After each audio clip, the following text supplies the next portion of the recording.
अपने जवानों को एक मैसेज दूंगा। ये हमारा अकीदा है ना, इमाम हुसैन बख्शवा देंगे, इसमें कोई शक नहीं, इसमें कोई शक नहीं। हर हुसैनी बख्शा जाएगा,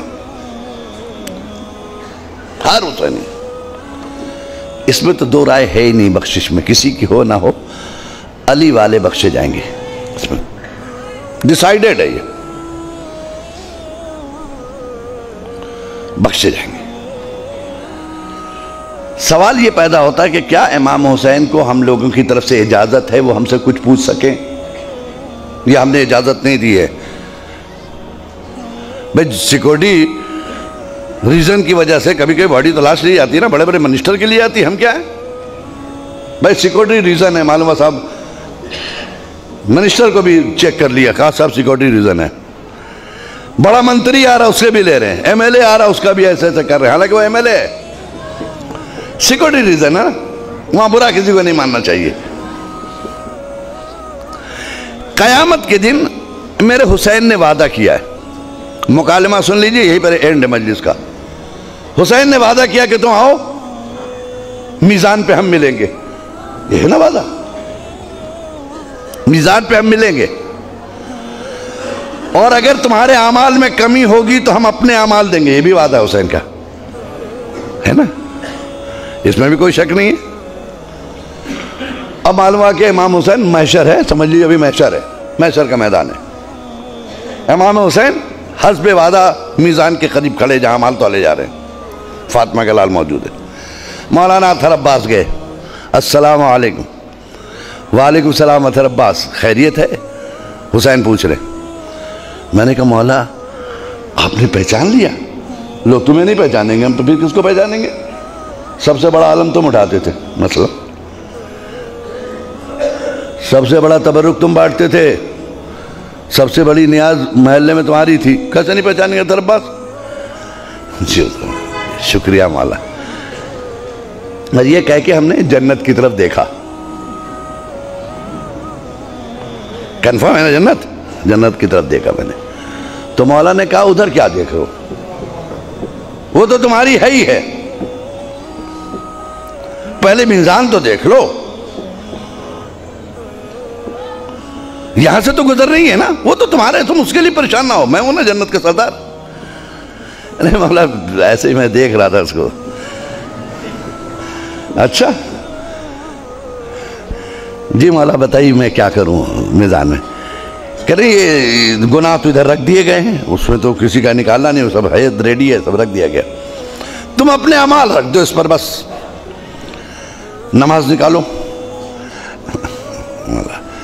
मौला शर्मिंदा है, क्या हुआ, क्या घबराओ नहीं, थोड़ा से भी निकालो ना, हम है ना, हम मिला देंगे, अपने अमाल देंगे। अपने खुदा से कहा कि मैं अपने अमाल दूंगा, इन्हें कमी होगी तो हम देंगे, है ना, निकालो।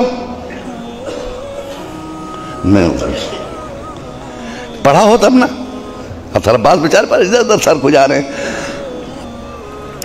अरे काहे घबरा रहे, रखो, नमाज पढ़ी है ना, रखो। नहीं हुजूर क्या बताएं, सॉरी बहुत शर्मिंदा है, बस क्या है? अरे क्या बताएं, मौलवी साहब भी क्या बोले, अभी परेशानी हो रही मौलवी साहब के चक्कर में। क्या मौलवी साहब के चक्कर में आपको परेशानी हो रही है अतहर अब्बास साहब? अरे वही कहते थे कि नमाज की क़ज़ा है मगर मजलिस की क़ज़ा नहीं है। हुजूर मैंने कभी मजलिस क़ज़ा नहीं की, नमाज खूब क़ज़ा की है। क्या मिंबर से कहते थे नमाज क़ज़ा है, नमाज फिर दोबारा पढ़ लेंगे।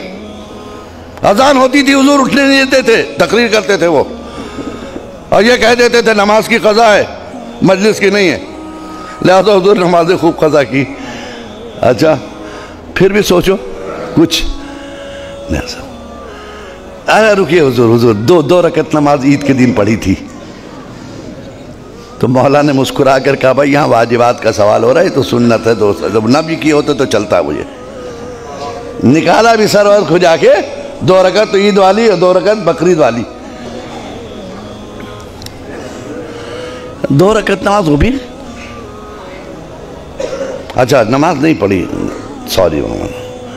अच्छा चलो जाने तो कोई बात नहीं, रोज़ा रखा होगा तुमने, वही रखो, रोज़े रखो। हुजूर डायबिटीज का मरीज था ना, डॉक्टर ने कहा था 2 घंटे में कुछ डालो वरना बीमार पड़ जाओगे। तो हुजूर रोज़ा रखने का मौका ही नहीं मिला, खाली डायबिटीज नहीं हो। अच्छा रोज़ा भी नहीं रखा, बस मेरे साथ चलिए आप। अच्छा तो फिर वाजिबात में क्या रहा? हज किया होगा तुमने? कि नहीं हुजूर हज मत पूछिए, इतना महंगा हो गया था हुजूर, कई लाख का, हमें इस्तिताअत ही नहीं थी हुजूर, इतना पैसे ही नहीं हुआ कि हज तक जाएं। अच्छा हज भी नहीं किया आपने ना? नहीं। अच्छा खुम्स निकाला होगा, वही रख दो। कह रहे क्या हुजूर? फिर से बोलिए, तो ये पहली बार सुन रहा हूं, पहली बार सुन रहा हूं। ये खुम्स है क्या? मुझे तो किसी ने ऐसा नहीं बताया। कह रहे लो खुम्स नहीं मालूम तुम्हें? मेरा हक, हम इमाम का हक, वक्त के इमाम का हक अदा किया तुमने। हुसैनी हक दिया, मेहदी का हक दिया, इमाम बाकर का हक दिया, इमाम मूसा काजिम का हक दिया, मेरे बाबा का हक दिया। कि हुजूर ये खुम्स है क्या? साल भर खर्च करने के बाद जो बच जाए, जिसको तुम खा नहीं सको, वेस्टेड मनी बच गया, उसका 5वां हिस्सा। हुजूर हमको तो ये नहीं बताया कि हमें ये बताया कि जो बच जाए उसको 5 साल के लिए एफडी कर दो, फिक्स डिपॉजिट।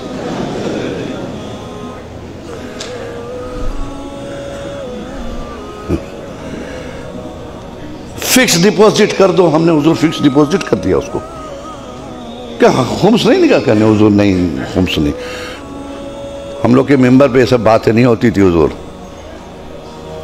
अच्छा नमाज नहीं, रोज़ा नहीं, हज नहीं, ज़कात नहीं, खुम्स नहीं। अच्छा ये बताओ फिर कर क्या रहे थे? ये बताओ, इतने दिन तुमने किया क्या? वो मातम किया आपका, है ना? आपका मातम किया हुजूर। क्या हुसैन नहीं पूछेंगे हमारा मातम क्यों, यजीद का क्यों नहीं? बहुत देखिए, बहुत नाजुक मरहले से गुजर रहा हूं, इतना सख्त कोई जाकिर नहीं बोलता, मैं सिर्फ हिदायत के लिए बोला। मेरा मातम क्यों, यजीद का क्यों नहीं? मेरे पर क्यों रोए तुम? रीजन बताओ रोने का। हुजूर आपने दीन बचाया, शरीयत बचाई, नमाज बचाई। कौन सी शरीयत बचाई तुम्हारे घर में है? कहां हैं आप? कहां है? आवाज खामोश क्यों है? नमाज बचाई, वेयर इज नमाज? कहां है तुम्हारे पास नमाज? कौन सी नमाज बचाई जिसके लिए तुम रोए? हज बचाया, कहां है वो हज? खुम्स बचाया, कहां है वो खुम्स? दीन बचाया, कहां है वो दीन? है तुम्हारे घर में?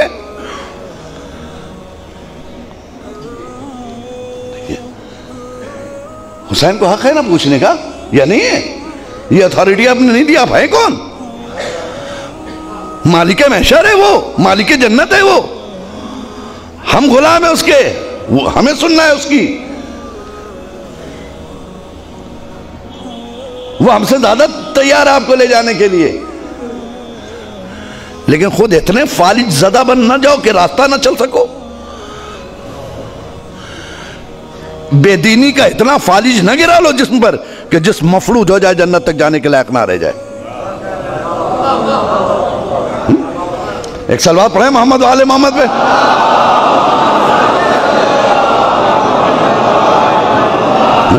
बेदीनी के का इतना फालिज जिस्म पे न गिरा लो कि पूरी बॉडी तुम्हारी मफलूज हो जाए कि उठ के जन्नत तक जाने की सलाहियत ना रह जाए, क्योंकि तुम फालिज ज़दा हो।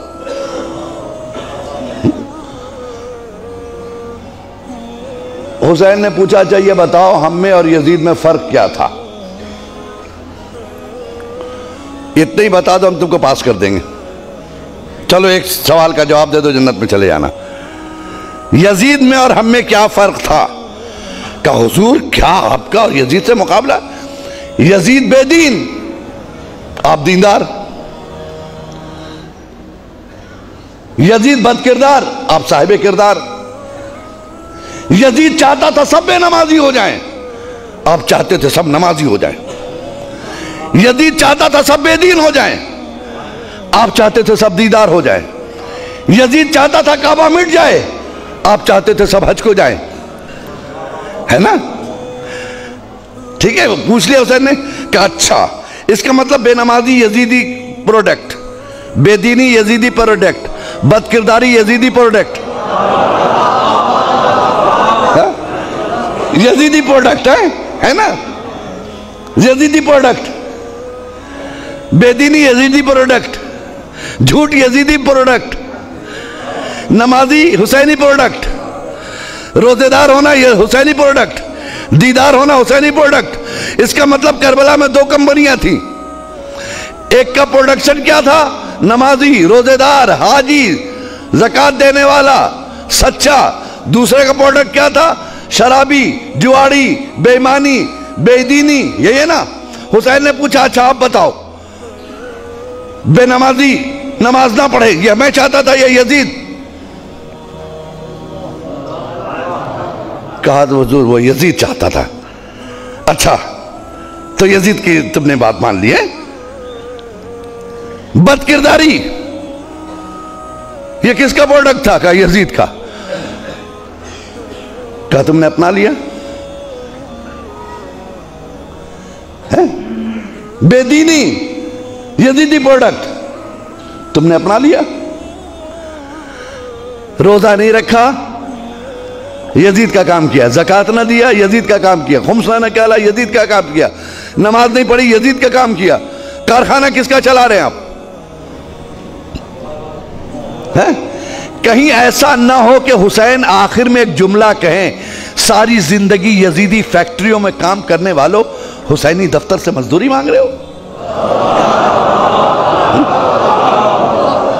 सलवात पढ़े मोहम्मद वाले मोहम्मद पे।